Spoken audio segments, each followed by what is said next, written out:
Peço a todos que abram suas Bíblias no Salmo 134. Salmo de número 134. Eu farei essa leitura, peço que os irmãos acompanhem com bastante atenção a leitura da palavra do Senhor. Diz assim a palavra do nosso Deus. Cântico de romagem. Bendizei ao Senhor, vós todos servos do Senhor, que assistis na casa do Senhor nas horas da noite. Erguei as mãos para o santuário e bendizei ao Senhor. De Sião te abençoe o Senhor, Criador do céu e da terra. Feche os seus olhos, vamos orar nesse momento. Ó Deus, o Senhor é o Criador de tudo. É por isso que estamos diante do Senhor nesse momento. Por acreditar que o Senhor tem tudo em suas mãos. O Senhor tem controle sobre tudo. E por isso nos rendemos ao Senhor. Nos dedicamos ao Senhor. Porque o Senhor nos alcançou. O Senhor nos amou primeiro. Nós te bendizemos, ó Deus, nesta manhã. Porque sabemos que o Senhor é digno de ser louvado. Todos nós, todas as terras, bendizem o seu nome, ó Deus. Ó Deus, esteja conosco nesta hora, para que nosso coração e mente estejam abertos, a fim de aprendermos da tua palavra. Oramos assim em nome de Jesus. Amém. Você já disse ou ouviu alguém dizer o seguinte: viajar é bom, mas é muito bom chegar em casa também.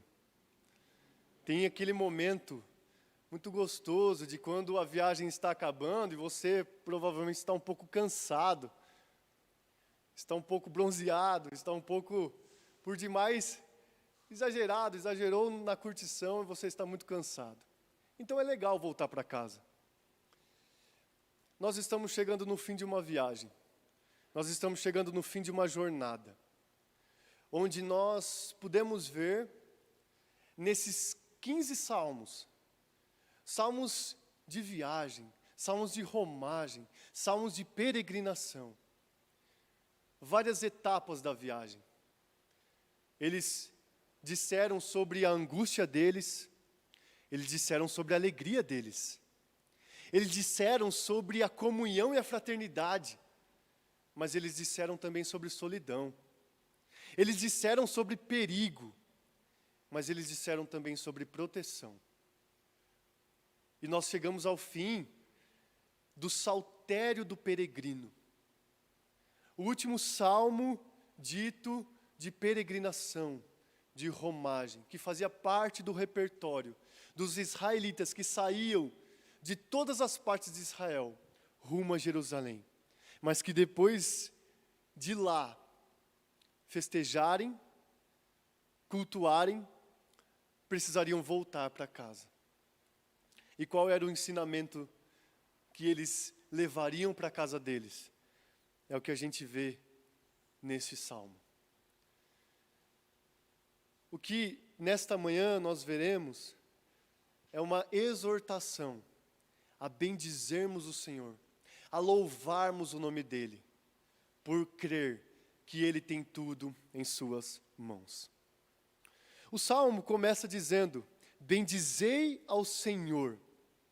Mas eu queria chamar a sua atenção para algo que não está registrado aí, mas que se você tiver, por exemplo, a sua versão na Almeida Corrigida, ou se você tiver NVI, você verá que antes da expressão bendizei ao Senhor, ou bendigam o Senhor, há uma outra expressão. Na Almeida Corrigida está, eis aqui. Na NVI está, venham. Essas duas traduções acertaram aqui.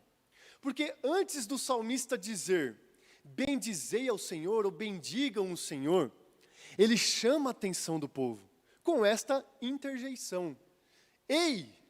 Eis aqui, olhe, vejam. Você deve se lembrar que semana passada, no Salmo 133, havia uma interjeição semelhante, que lá foi traduzida como ó. E ele diz, como é bom e agradável viverem unidos os irmãos. É interessante que há uma conexão, portanto, nestes dois salmos. Os dois começam da mesma forma. Os dois começam chamando atenção. Os dois começam com esta interjeição. No ponto de vista de conteúdo, os Salmos 134 e 133 têm muitas semelhanças e estão ligados. Porque a ordem de bendizei é um imperativo, é uma ordem, é uma conclamação. Façam isto, bendigam o Senhor. Está ligado com o final do Salmo 133. Pois o Salmo 133 termina, ali ordena o Senhor a sua bênção e a vida para sempre. A conexão que nós enxergamos aqui é que a bênção que vem do Senhor ao povo, a cada do povo de Deus, a cada escolhido do Senhor, esta bênção que vem dele deve retornar dos nossos corações para ele. Porque bendizei não é uma palavra tão comum para atos de louvor nas Escrituras. Geralmente eles dizem, louvem, celebrem, cantem. Mas dizer abençoe, porque é isso que significa, vem a bênção, o que você faz? Abençoe, bendiga. São raras as vezes que acontecem isso nas Escrituras. Mas a gente vê essa ligação. Nós, como povo de Deus, somos abençoados por Ele. Porque no nosso meio Ele ordena uma bênção, uma vida para sempre. E em resposta, nós bendizemos, nós louvamos, nós cantamos, nós o adoramos. Bendizer significa louvar a Deus como a fonte da sustentação da nossa vida. Porque nós sabemos que Ele ordenou isso para a gente.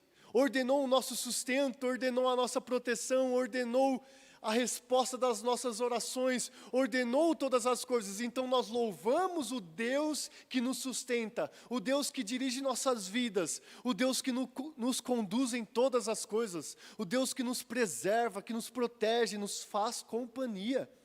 Isso significa bendizer. Yahvé deveria ser louvado, proclamado, celebrado e reconhecido como Deus que derrama essas bênçãos.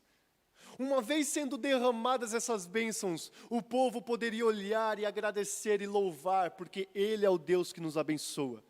Bendizei a Ele. Ele te abençoa. Então bendiga o nome dEle. O adorando como sendo justamente a origem dessas bênçãos. Não o acaso, não as pessoas, não as circunstâncias, não eu mesmo sendo aquilo que causa estas bênçãos, não. Mas reconhecendo que elas vêm somente do Senhor. Ele causa estas coisas para nós. Ele nos abençoa, deliberadamente. E o texto do Salmo continua dizendo quem deve bendizer o Senhor. É dito o seguinte, bendizei ao Senhor, vós todos servos do Senhor, que assistis na casa do Senhor nas horas da noite. Quem é ordenado a bendizer o Senhor neste Salmo? O texto diz, vós todos servos do Senhor. Os servos de Yahvé, os servos do Senhor, são claramente mostrados aqui na sequência do verso, quando é dito que assistis na casa do Senhor. Portanto, faz referência ao ministério sacerdotal no templo. Aqueles que eram separados para servir o povo, servir a Deus dentro do templo, cumprindo os rituais de sacrifício, fazendo todo aquele ritual detalhado, cansativo, de oferecer ao Senhor sacrifício, de pegar todos os animais que todos os israelitas, que chegavam de todas as partes de Israel, levavam até lá. Ele precisava pegar esses animais, essas ofertas, e dedicar no templo. Eram eles que assistiam, que ficavam de pé, que estavam prontos para servirem na casa do Senhor. Basicamente, como é descrito em Deuteronômio 10:8, o serviço dos levitas era de levar a Arca da Aliança para estar diante do Senhor, para o servir e para abençoar em seu nome o povo. A gente está num cronograma de leitura anual da Bíblia, e a gente acabou de entrar em Levítico. E é um livro que a gente precisa perseverar, senão a gente acaba parando a leitura agora e fica o resto do ano sem ler. Mas é interessante que, graças a Deus, tendo as pregações da carta aos Hebreus recente ainda na nossa mente, isso está nos ajudando em muito. Mas lá a gente vê os detalhes, quanta coisa deveria ser feita para cada uma daquelas ofertas. Oferta pela culpa, oferta pelo pecado, oferta pelo sacrilégio, oferta por tudo. E aquilo é especificado. É especificado ali, portanto, o trabalho do sacerdote, o trabalho do levita. Não era um trabalho simples, não era um trabalho fácil. Pense toda uma nação diante de você ali, esperando na fila, chegar a vez dele para oferecer sacrifício. Era um trabalho muito grandioso. E aqueles sacerdotes, aqueles levitas, eles estavam prontos para obedecer. É isso que a palavra assistis significa. Vós todos que assistis à casa do Senhor, vocês que estão em pé, vocês que estão prontos. Isso ressalta essa prontidão do servo para cumprir aquelas ordenanças, aqueles rituais, tudo aquilo que deveria ser feito. E você pode perceber também que no versículo 1 disse nas horas da noite. É porque haviam vários turnos. Existia o turno da manhã, da tarde e o da noite. Isso pode também significar que alguns das regiões mais distantes de Jerusalém chegavam tarde da noite. E ali tinham sacerdotes, levitas prontos para pegarem aquelas ofertas e sacrificarem ao Senhor. Bendizei ao Senhor, vós todos os servos. Mas as ordens continuam. E no verso 2 nós vemos outra ordem. Erguei as mãos para o santuário. Textos bíblicos indicam que este ato de levantar as mãos, de erguer as mãos, significa um ato de devoção, de louvor e de adoração para aquilo o qual você está apontando suas mãos. No texto a gente vê que eles apontam para o santuário. Dentro do templo havia um lugar mais santo ainda, que era o Santo dos Santos. E ali aquele sacerdote que estava servindo o Senhor, cumprindo suas tarefas, apontava as mãos ali, para onde estava simbolizado ali a Arca da Aliança, a presença do Senhor. Ou seja, ele estendia as mãos para Deus. Era isso que simbolizava estender as mãos para o santuário. A gente vê, por exemplo, no Salmo 63, verso 4, assim cumpre-me bem dizer-te enquanto eu viver, em teu nome levanto as mãos. Este ato de você levantar as mãos, de você erguer as mãos, que não precisa ser exigido a todos, porque não é o ato em si, corporal, que vai fazer com que Deus te atenda ou não, mas é a motivação do seu coração. Era um ato que significava justamente a adoração, júbilo, regozijo, devoção. Mas também, este ato poderia significar súplica. A gente vê isso até mesmo no Novo Testamento, quando Paulo escreve a Timóteo o seguinte: os homens em todos os lugares ergam mãos santas em oração, sem ira nem animosidade. Erguer as mãos para o santuário, ali o sacerdote fazendo aquele serviço, significava também uma súplica, um desejo, uma oração que ele estava fazendo justamente representando o povo diante de Deus. Essa era a função do sacerdote, representar o povo diante de Deus. Ao estender as mãos, ao erguer as mãos, ao levantar as mãos, então o sacerdote estava adorando a Deus e suplicando ao Senhor. A primeira coisa que a gente vê então neste salmo, nos versos 1 e 2, é uma exortação para que os servos do Senhor, os sacerdotes, o bendizessem, o louvassem, e erguessem as mãos para o santuário, para Deus, em ato de adoração e súplica. No verso 3, a segunda parte do Salmo, a gente vê que troca o locutor. Porque olha como está escrito o verso 3. De Sião te abençoe o Senhor, Criador do céu e da terra. Enquanto aqueles sacerdotes estavam sendo justamente o objeto, que estavam recebendo aquelas exortações, olha, vocês sacerdotes, bendigam, ergam as mãos. Agora, o próprio sacerdote parece tomar a palavra, se virar ao povo e dizer, de Sião te abençoe o Senhor. Há esta mudança. Então, enquanto ele era o alvo daquelas exortações, agora ele se vira para o povo, para pedir a bênção do Senhor para este povo. Os levitas faziam isso. Em Levítico 9, 22, é dito que depois Arão levantou as mãos para o povo e o abençoou. É parecido com o que a gente tem na bênção apostólica, onde dominicalmente nós recebemos do pastor a bênção. É lógico que não sai algo místico da mão do pastor e chega nas suas mãos algo místico. Mas é um ato simbólico de estender as mãos e abençoar, desejar que o Senhor os acompanhe, os proteja, esteja com cada um de vocês durante essa semana, e sobre todo o povo de Deus. Só não posso impetrar a bênção aqui, por enquanto. Meus irmãos, este ato do sacerdote simbolizava pedindo ao Senhor a bênção sobre o povo.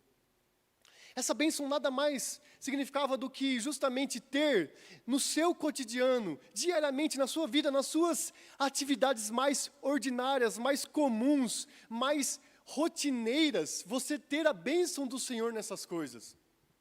Aliás, não foi justamente isso que a gente viu salmo a salmo, pregação a pregação, mensagem após mensagem, nesta série dos Salmos de Romagem, onde a gente viu que Deus responde àquele que está angustiado. Quantos de nós, por vezes, nos encontramos angustiados e podemos dizer ao Senhor, ouça o meu clamor, ó Deus. Quantos de nós, por vezes, estamos em perigo e precisamos da proteção do Senhor, que está ao seu lado, que está diante de você? Quantos de nós somos alegres por podermos ouvir, vamos à casa do Senhor? Quantos de nós podemos receber a misericórdia do Senhor e pedir ao Senhor, tem misericórdia de mim? Eu creio que muitos de nós poderiam dizer, se não fosse o Senhor que esteve ao nosso lado, o que seria de nós? Eu sei que podemos dizer que os que confiam no Senhor, eles não se abalam, eles estão firmes para sempre, assim como o monte. Nós vimos também que Deus dá consolo, que Deus dá propósito para a nossa vida, que Deus dá felicidade, libertação, perdão, aquietação, esperança e fraternidade. Isso é a bênção do Senhor, que preenche cada lacuna da sua existência, cada minuto da sua semana, cada parte da sua vida, Deus te abençoa. E o sacerdote estava ali justamente pedindo para que Deus abençoasse aquele povo desta forma. Ó Deus, esteja com esse povo, acompanhe esse povo, conduza esse povo, faça companhia a eles, os liberte, dê a eles felicidade. Irmãos, dê a eles pessoas que caminhem ao lado deles, dê a eles resposta à oração, os abençoe. Era um ato. Quando nós vemos aqui, citando Sião, era um ato litúrgico, pois ali, naquele ritual, o sacerdote pedia para que Deus abençoasse o seu povo. Ali, do lugar, como a gente viu no Salmo 132, o lugar que era a morada do Senhor. Não porque Deus consiste em um lugar da face da terra, mas porque aquele lugar, naquela época, simbolizava que Deus estava com o povo. Era um ato, portanto, litúrgico, cultico. Eles ali adoravam solenemente ao Senhor e o sacerdote pedia essa bênção. O Salmo 134 nos aponta uma conclusão impressionante para os salmos de romagem. Pois enquanto eles poderiam cantar rumo a Jerusalém, pedindo para que Deus os respondesse, pedindo proteção, dizendo sobre a alegria deles, pedindo consolo, sabendo da esperança, sabendo da companhia, sabendo de tudo aquilo que Deus fazia por eles e no meio deles.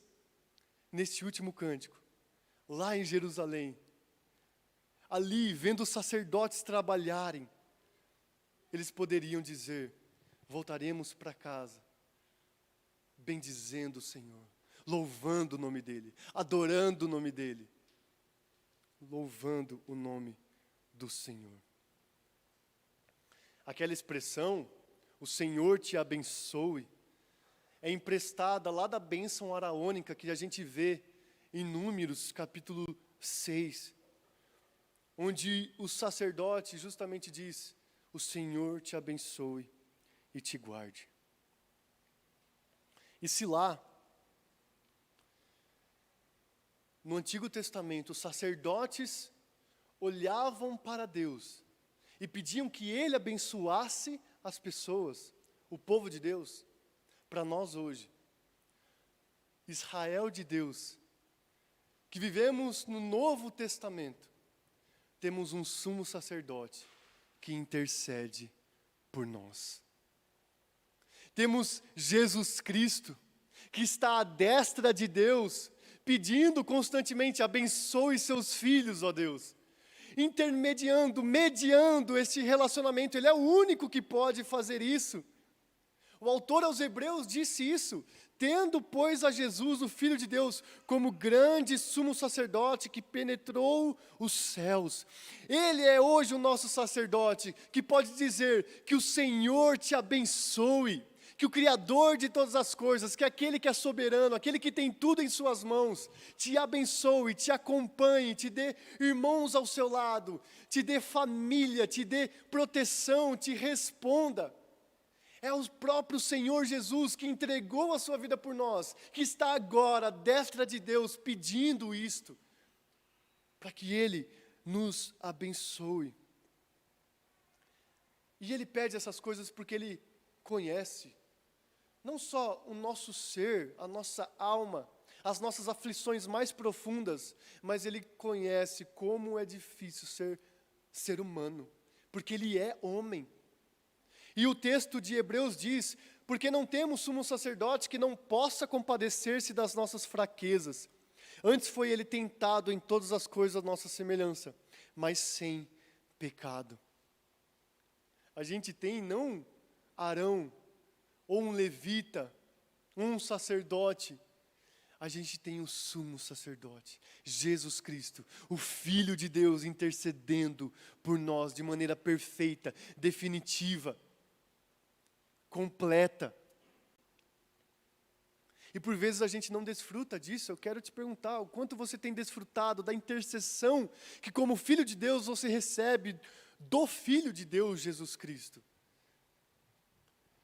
Porque depois de dizer isso, que o sumo sacerdote intercede por nós, o autor aos Hebreus diz: acheguemo-nos, portanto, confiadamente, junto ao trono da graça, a fim de recebermos misericórdia e acharmos graça para socorro em ocasião oportuna. Aqueles peregrinos se dirigiam a Jerusalém, capital de Israel. E lá, eles tinham um sumo sacerdote homem, ou melhor, eles tinham um sacerdote homem, que era pecador, que inclusive precisava oferecer sacrifício por ele primeiro, para depois poder oferecer sacrifício pelos pecados do povo. E em todos aqueles cânticos, aquelas músicas que eles entoavam rumo a Jerusalém, eles pediam misericórdia, pediam graça. Hoje nós podemos também nos achegarmos diante de Deus, Nós que somos peregrinos rumo a Jerusalém Celestial. E dia após dia, pedir e confiar que temos misericórdia e graça vindas do trono de Deus. Que à sua destra está o nosso sumo sacerdote que intercede por nós. Meus irmãos, Cristo Jesus é tudo para nós. Cristo Jesus é a razão da nossa vida. E Ele é esse sacerdote que esteve pronto para obedecer à vontade do Pai, para oferecer o sacrifício, para adorar o Pai e para pedir para que Ele nos abençoe. Mas esse salmo também tem outra aplicação para nós hoje. Porque se naquela época em que o salmo foi escrito, havia uma parte do povo que era sacerdote, levita, e se dedicava aos serviços do templo, a Bíblia diz hoje que o sacerdócio do Senhor são todos os crentes. É dito em 1 de Pedro 2,5, o seguinte: também vós mesmos, como pedras que vivem, sois edificados casa espiritual, para serdes sacerdócio santo, a fim de oferecerdes sacrifícios espirituais agradáveis a Deus, por intermédio de Jesus Cristo. Então, para concluir esta série dos peregrinos, eu preciso dizer como nós podemos ver aqui neste texto de 1 de Pedro, que é claro que Cristo, nosso sumo sacerdote, ofereceu o sacrifício que nenhum de nós conseguiria oferecer, que era o sacrifício pelos pecados, de maneira definitiva, eficiente e suficiente. Mas hoje, pelos méritos desse sacrifício definitivo, o apóstolo Pedro nos convida, nos convoca, nos exorta a vivermos para o Senhor. A não sacrificarmos animais, mas a sacrificarmos a nossa própria vida, os nossos desejos carnais, os nossos falsos deuses, as coisas que por vezes colocamos na frente do Senhor, o adorando desta forma. Então, se antes o bendizei foi somente para os sacerdotes que assistiam na casa do Senhor, hoje o bendizei é para todos nós. Sacerdócio, porque Deus nos edificou para sermos sacerdócio santo. O apóstolo Pedro, ainda no capítulo 2, diz: vós, porém, sois raça eleita, sacerdócio real, nação santa, povo de propriedade exclusiva de Deus, a fim de proclamardes as virtudes daquele que vos chamou das trevas para a sua maravilhosa luz. Nós vimos aqui que primeiramente Jesus Cristo cumpriu aquilo que anualmente os sacerdotes do Antigo Testamento precisavam cumprir. Mas Jesus Cristo cumpriu de maneira perfeita. Mas a gente vê também que agora todos nós somos sacerdócio real. E podemos atender à exortação deste salmo, de bendizermos ao Senhor, de o louvarmos, de levantarmos nossas mãos em sinal de adoração e súplica, pedindo a Ele que nos abençoe, não por nós, não pelo que fazemos, mas pelo que Cristo fez. Sacrifícios espirituais agradáveis a Deus, por intermédio de Jesus Cristo. Ele nos constituiu reino, sacerdotes para Deus o Pai. Que você possa desfrutar do relacionamento que você tem com o sumo sacerdote Jesus Cristo. Mas que você possa também, uma vez salvo, uma vez garantido, como filho do Senhor, oferecer sacrifícios espirituais agradáveis a Deus. E que agora, voltando para casa, depois dessa jornada de exposições nos salmos de romagem, você saia com um coração desejoso de bendizer ao Senhor com tudo que você tem, com tudo que você é, para a glória de Deus.